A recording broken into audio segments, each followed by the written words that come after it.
Assalamualaikum warahmatullahi wabarakatuh. Bismillahirrahmanirrahim. Perkenalkan, nama saya Nala Nurfadilah Mubarakah dari Universitas Kiai Haji Ahmad Muzaki Syah dari Fakultas Tarbiyah, Program Studi Pendidikan Bahasa Arab. Di sini untuk memenuhi tugas mata kuliah Tarbiyatul Manakib yang diampu oleh Bapak Dosen Fikri Farihin. Di sini saya akan menjelaskan tentang biografi Syekh Abdul Qadir Al-Jailani. Jadi Syekh Abdul Qadir Al-Jailani ini disebut dengan julukan Sultanul Aulia, artinya Raja para Wali Allah.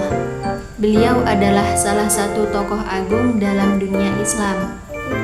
Beliau dikenal sebagai pemimpin spiritual dan sufi terkemuka pada zamannya. Untuk lahirnya Syekh Abdul Qadir Al-Jailani, beliau lahir di wilayah Gilan, pesisir selatan Laut Kaspia, tepatnya pada tanggal 1 Ramadan tahun 470 Hijriah atau 1077 Masehi. Beliau memiliki pengaruh besar dalam penyebaran ajaran Islam di seluruh dunia. Syekh Abdul Qadir Al-Jailani ini terkenal dengan kedalaman ilmunya serta karisma dan kepemimpinannya dalam mengajarkan nilai-nilai spiritual kepada para murid-muridnya. Untuk perjalanan Syekh Abdul Qadir Al-Jailani dalam menimba ilmu, beliau ingin pergi untuk menimba ilmu ke kota Baghdad, dan beliau pun memberanikan diri untuk meminta izin kepada ibundanya. Setelah Syekh Abdul Qadir Al-Jailani meminta izin, ibunya merasa sedih dan takut saat mendengar keinginan putranya untuk pergi meninggalkan kampung halaman untuk mencari ilmu. Hal tersebut karena ibunya sudah berusia tua dan ibunya berpikir tidak bisa melihat lagi Syekh Abdul Qadir Al-Jailani selama-lamanya. Namun pada akhirnya ibunya pun memberikan izin kepada Syekh Abdul Qadir Al-Jailani dan berpesan agar Syekh Abdul Qadir Al-Jailani untuk selalu bersikap jujur dalam kehidupan. Untuk pesan dari ibundanya adalah seperti ini: "Anakku, semoga Allah selalu menjaga dan membimbingmu. Aku ikhlas melepas buah hatiku karena Allah. Aku sadar aku tidak akan bertemu lagi dengan dirimu sampai hari kiamat. Dan aku titip pesan kepadamu, wahai anakku, janganlah kamu berkata bohong. Bersikaplah jujur dalam segala situasi dan kondisi apapun, karena itu akan mengantarkanmu menjadi orang yang sholih." Dan nasihat tersebut pun sangat meresap ke dalam hati Syekh Abdul Qadir Al-Jailani. Akhirnya beliau pun berangkat ke kota Baghdad. Setibanya di sana, beliau tidak diterima di madrasah Nizamiyah Baghdad, tetapi karena penolakan tersebut tidak membuat Syekh Abdul Qadir Al-Jailani mundur dalam mencari ilmu. Beliau justru memberikan hikmah kepadanya. Beliau justru mendapatkan hikmah darinya. Akhirnya beliau pun belajar kepada ulama-ulama seperti Ibnu Aqil, Abul Khattab, Abul Husain Al-Farra, dan Abu Sa'ad Al-Muharrimi. Sampai pada akhirnya dengan banyaknya beliau menimba ilmu kepada guru-guru tersebut, beliau pun mampu menguasai ilmu usul, tasawuf, dan perbedaan-perbedaan pendapat para ulama.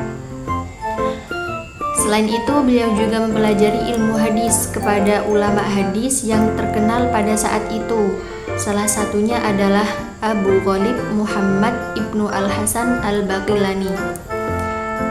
Untuk pendalaman ilmu fikihnya, beliau belajar kepada ulama fikih mazhab Hambali seperti Sa'ad Al-Muharrami, sedangkan di bidang bahasa dan sastra beliau belajar kepada Abu Zakaria Ibnu Ali Al-Tibrizi, dan di bidang ilmu tasawuf beliau belajar kepada Hammad ibnu Muslim al-Dabbas.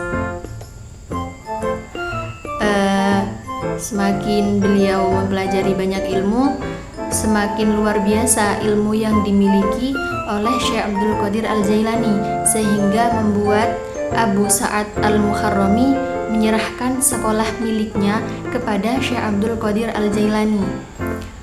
Beliau pun mengelola sekolah milik Syekh tersebut dengan sungguh-sungguh sampai bermukim di sana sambil memberikan nasihat kepada orang-orang sekitar di sekolah tersebut. Selanjutnya, sifat-sifat dari Syekh Abdul Qadir Al-Jailani. Mari kita meneladani sifat dan akhlak Syekh Abdul Qadir Al-Jailani.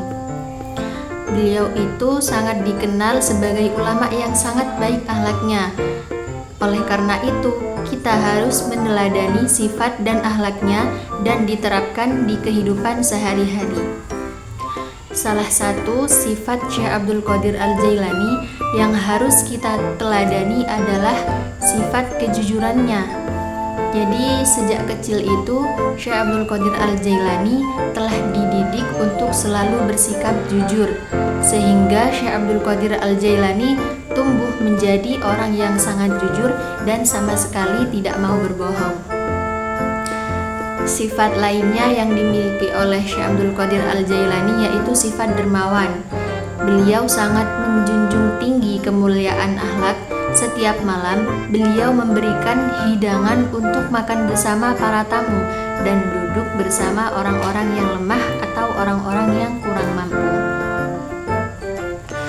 Selanjutnya, Syekh Abdul Qadir Al-Jailani juga dikenal dengan kesabarannya dalam berbagai hal, apalagi dengan hal-hal yang membuatnya benci, seperti sabar saat kelaparan, kefakiran dan perlakuan yang tidak baik orang-orang terhadap dirinya, dan cobaan-cobaan yang lainnya. Selanjutnya ada salah satu riwayat yang menggambarkan kemurahan hati Syekh Abdul Qadir Al-Jailani, yaitu ketika beliau dilempar ke sungai Dajlah oleh gurunya, yaitu Hammad ibnu Muslim al-Dabbas.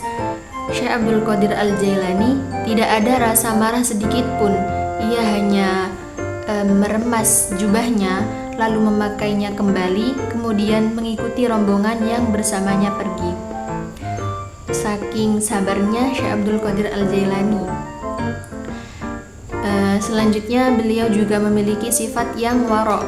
Sifat waro' ini terlihat saat dalam perjalanan mencari ilmu menuju Baghdad. Beliau tidak mau berbohong sedikit pun. Beliau tidak mau berbohong sedikit pun meskipun saat itu jiwa dan raganya terancam. Selain itu, beliau juga tidak tergoda dari pengaruh-pengaruh yang sifatnya duniawi ketika dia sedang belajar bersama ulama-ulama besar di kota Baghdad. Selanjutnya, apa saja karomah-karomah yang dimiliki oleh Syekh Abdul Qadir Al-Jailani? Terdapat beberapa karomah yang dimiliki oleh beliau. Yang pertama adalah berpuasa sejak bayi. Jadi, Syekh Abdul Qadir Al-Jailani itu tidak pernah minum air susu ibunya ketika memasuki bulan Ramadan. Beliau turut berpuasa dan tidak ingin memakan apapun, meski saat itu beliau masih bayi. Kedua, beliau pernah ditantang oleh 100 ulama. Jadi, Syekh Abdul Qadir Al-Jailani ini pernah didatangi oleh 100 ulama untuk dicoba menandingi keilmuan beliau. Nah, setelah 100 ulama tersebut tiba di rumah beliau, mereka pun dipersilahkan masuk. Kemudian Syekh Abdul Qadir Al-Jailani menundukkan kepala, lalu dari dada beliau keluarlah cahaya yang terang. Nah, cahaya tersebut kemudian menyelimuti hati para ulama tadi, sehingga para ulama tersebut pun merasa kagum dan mengurungkan sejumlah pertanyaan yang sudah disiapkan karena semuanya sudah terjawab dari karomah Syekh Abdul Qadir Al-Jailani tersebut. Selanjutnya, karomah beliau bisa menghidupkan bangkai ayam. Jadi ceritanya, datang kepada beliau seorang wanita dengan membawa putranya yang bermaksud untuk menyerahkan putranya melayani beliau agar mendapatkan ilmu dan tata krama dari beliau. Lalu Syekh Abdul Qadir Al-Jailani menyuruh supaya anak itu melakukan mujahidah nafsu atau menyedikitkan makan, minum, dan tidur, yaitu mengikuti ajaran salafus soleh dan meninggalkan kenikmatan dunia. Jam berganti hari, hari berganti bulan, ternyata anak itu sangat kurus dan hanya makan roti. Nah, ketika ibunya menjenguk si anak tersebut, si ibu melihat Syekh Abdul Qadir Al-Jailani yang sedang makan dengan ikan ayam yang sudah tinggal tulang belulangnya. Si ibu membandingkan makanan anaknya dengan makanan Syekh Abdul Qadir Al-Jailani.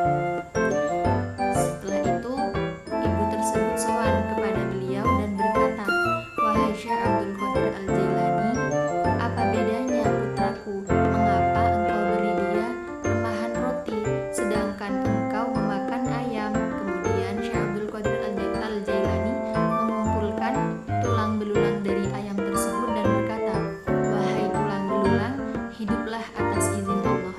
Nah, atas izin Allah, tulang belulang tadi hidup dan berseru, "La ilaha illallah Muhammadur Rasulullah Syekh Abdul Qadir Al-Jailani waliyullah."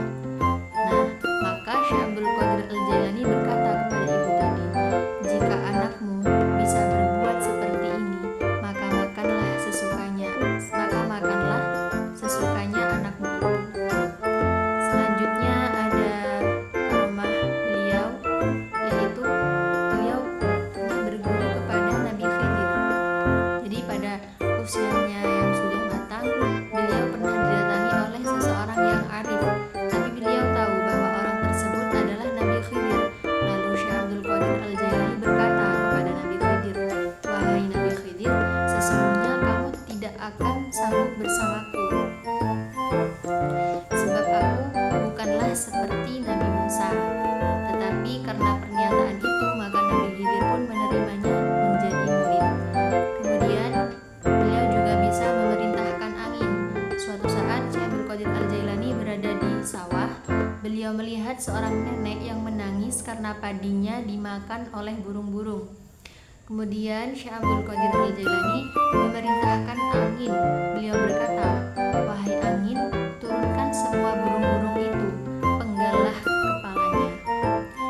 Atas izin Allah, maka burung-burung itu pun jatuh dan satu persatu padi itu dikeluarkan dari perut si burung dan dikembalikanlah padi itu kepada si nenek. Kemudian Syekh Abdul Qadir Al-Jailani kembali berdoa kepada Allah agar burung-burung itu bisa hidup lagi, dan atas izin Allah burung-burung itu pun kembali terbang. Selanjutnya karomah dari Syekh Abdul Qadir Al-Jailani, ada jin yang takut kepada Syekh Abdul Qadir Al-Jailani. Jadi suatu saat ada seseorang yang kesurupan, kemudian dibawa kepada beliau. Nah, sebelum tiba di rumah beliau, ternyata orang tadi sudah sembuh karena jin yang merasuki orang tersebut takut saat mendengar nama Syekh Abdul Qadir Al-Jailani. Nah, selanjutnya beliau bisa berjalan di udara. Dikisahkan oleh Imam Al-Khattab bahwa Syekh Abdul Qadir Al-Jailani pernah memberikan ceramah agama. Saat itu tiba-tiba beliau selangkah demi selangkah menaiki udara yang seakan-akan ada tangganya. Kejadian tersebut disaksikan oleh para jamaah yang hadir. Selanjutnya di antara karomah beliau juga ada beliau bisa mengetahui kesucian para santrinya. Jadi dikisahkan oleh Abu Najjar bahwa pada suatu hari pernah ada orang dari Jilan yang nyantri di madrasahnya Syekh Abdul Qadir Al-Jailani. Anak tersebut datang kepada beliau untuk belajar fikih. Nah, ketika berkumandang adzan zuhur, seluruh santri berebut tempat di barisan paling depan untuk mengaji kepada Syekh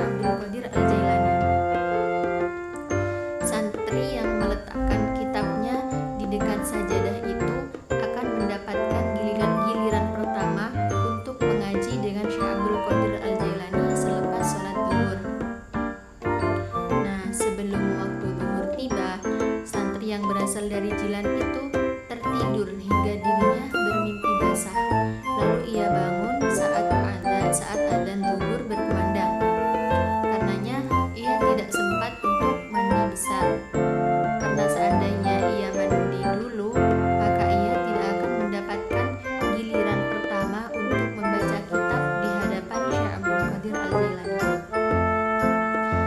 sehingga dia memutuskan untuk langsung mengikuti pengajian tanpa mandi junub terlebih dahulu. Dan dia pun langsung menghamburkan diri ke masjid dan meletakkan kitabnya di dekat sajadah Syekh Abdul Qadir Al-Jailani di barisan paling depan. Setelah sholat zuhur selesai, pengajian pun dimulai. Santri dari Jilan itu langsung duduk paling depan sambil membuka kitab untuk dibaca di hadapan Syekh Abdul Qadir Al-Jailani. Namun saat baru saja ia akan membaca kitabnya, tiba-tiba Syekh Abdul Qadir Al-Jailani berpesan, "Pergi mandi dulu kamu, pergilah kamu untuk mandi terlebih dahulu." Menyadari bahwa beliau mengetahui jika dirinya belum sempat bersuci setelah mandi basah, saat itu juga si santri langsung pulang pergi keluar masjid untuk mandi.